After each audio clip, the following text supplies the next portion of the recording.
আসসালামু আলাইকুম রহমতুল্লাহি ওবরাকাতু আলহামদুলিল্লাহি ওয়াকাফা ওয়াসসালামুন আলা ইবাদিহিল্লাযীনা ইসতাফা আম্মা বা'দ।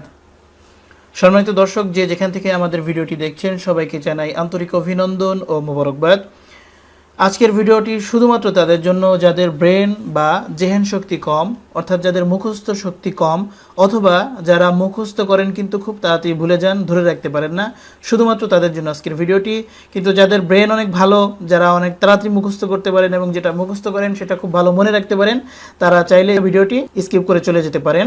আর যাদের ব্রেন শক্তি খারাপ, অর্থাৎ স্মৃতিশক্তি কম, তাদেরকে আমি 100% শিওরতা দিয়ে আজকের যে কাজগুলো আমি দেখাবো এই অনুযায়ী যদি আপনারা আমল করেন, অবশ্যই আপনাদের জেহেন শক্তি পূর্বের তুলনায় অনেক গুণ বেড়ে যাবে।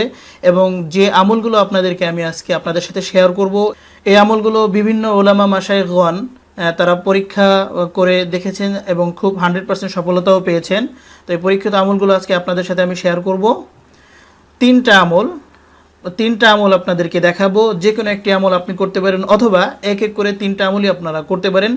তিনোটি আমলই পরীক্ষিত, কিন্তু তার মধ্যে একটি আমল সেটা হচ্ছে খুব বেশি মানে পরীক্ষিত, এবং আমি 100% কনফিডেন্স দিয়ে আপনাদেরকে বলতে পারি যে এই আমলটি যদি করেন তাহলে অবশ্যই আপনাদের জেহেন শক্তি আগের থেকে অনেক বেড়ে যাবে, ব্রেন অনেক বেড়ে যাবে এবং খুব তাড়াতাড়ি আপনারা পড়া মুখস্থ করতে পারবেন। তো সেই আমলটি বলে দেবো ভিডিওর শেষের দিকে। এবং সেই আমলটা কিন্তু প্রথম দুটো আমল থেকে তুলনামূলক কিছুটা হলেও একটু কঠিন, অর্থাৎ টানা 8 দিন আপনাকে আমলটি করতে হবে, আর অন্য যে দুটি আমল আছে 2 দিন করলেই হয়ে যাবে। তো সহজ যে আমল সেটা থেকেই শুরু করতেছি, আপনারা ধৈর্য ধারণ করে ভিডিওটি শেষ পর্যন্ত দেখতে থাকবেন ইনশাআল্লাহ। সম্মানিত দর্শক, প্রথম যে আমলটি করবেন সেটি হচ্ছে 3টা সূরা থেকে কয়েকটি আয়াত আমি বলে দিচ্ছি, আয়াতগুলো ছোট একটি কাগজে লিখবেন।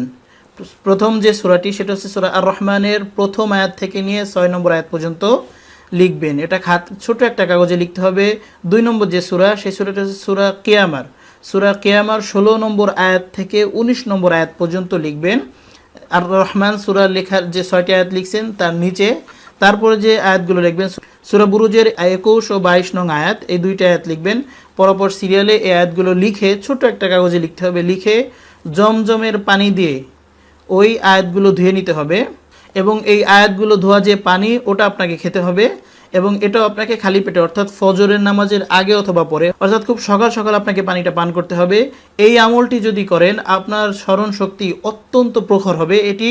এটি খুবই পরীক্ষিত একটি আমল, এবং এই আমল করার পরে কোরআন শরীফ হেফজ করা তার জন্য খুব সহজ হয়ে যায়, এবং এটা একাধিকবার প্রমাণিত একটি আমল। 2 নম্বর যে আমলটি করবেন সেটা হচ্ছে খুবই সহজ একটি আমল।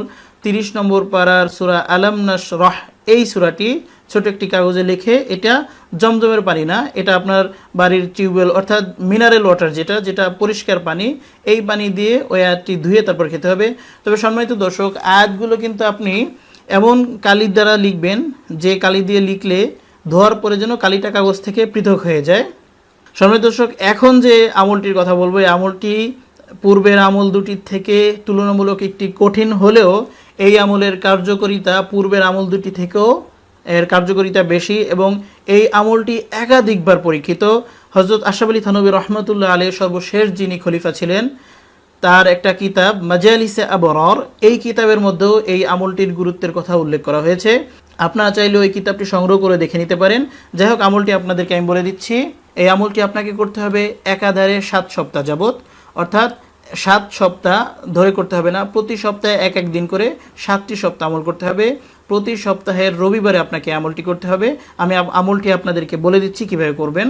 প্রথম সপ্তাহে আপনারা লিখবেন, আমি আয়াতগুলো আপনাদেরকে বলে দিচ্ছি। আল্লাহু লা ইলাহা ইল্লা হুয়াল হাইয়ুল কাইয়্যুম, এই আয়াতটি ছোট্ট একটি কাগজে লিখবেন। লিখে সপ্তাহের রবিবারে খালি পেটে, অর্থাৎ সকাল সকাল আপনাকে ওই ছোট করে লেখা কাগজটি আপনাকে খেয়ে ফেলতে হবে, এবং কাগজটি যেন অনেক ছোট হয়, যাতে আপনার অন্য ধরনের কোনো সাইড ইফেক্ট না হয়, আশা করি হবে না। এবং তার পরের রবিবারে আপনি লিখবেন কাগজে আল্লাহু আ'লামু হাইসু ইয়াজআলু রিসালাতা। আবার বলছি, আল্লাহু আ'লামু হাইসু ইয়াজআলু রিসালাতা। এই আয়াতটি লিখে ছোট একটি কাগজে লিখে পরের সপ্তাহের যে রবিবার, ওই রবিবারে খালি পেটে আপনাকে খেতে হবে। এইগুলো 2টা রবিবার। 3 নম্বর রবিবার, অর্থাৎ তার পরের সপ্তাহ রবিবারে আপনি যেই আয়াতটি লিখে খাবেন সেটা হচ্ছে আল্লাহু লতীফুম বিইবাদিহি, এই আয়াতটি লিখে ছোট একটা কাগজে লিখে আপনাকে খালি পেটে খেয়ে ফেলতে হবে।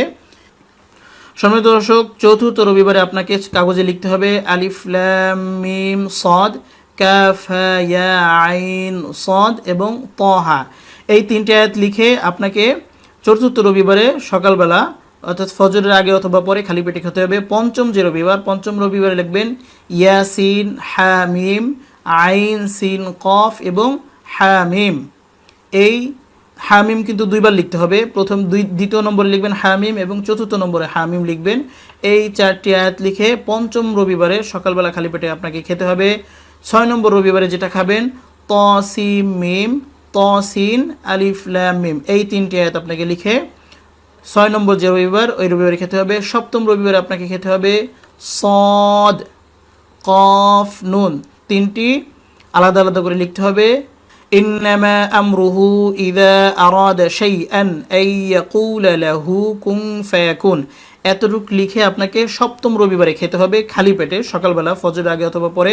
সম্মানিত দর্শক, এইভাবে 7টি সপ্তাহ যদি আপনি ধারাবাহিকতা রক্ষা করে আমল করেন ইনশাআল্লাহ অবশ্যই আপনার ব্রেন, আপনার মুখস্থ শক্তি, আপনার স্মৃতিশক্তি আগে থেকে অনেক গুণ বেড়ে যাবে।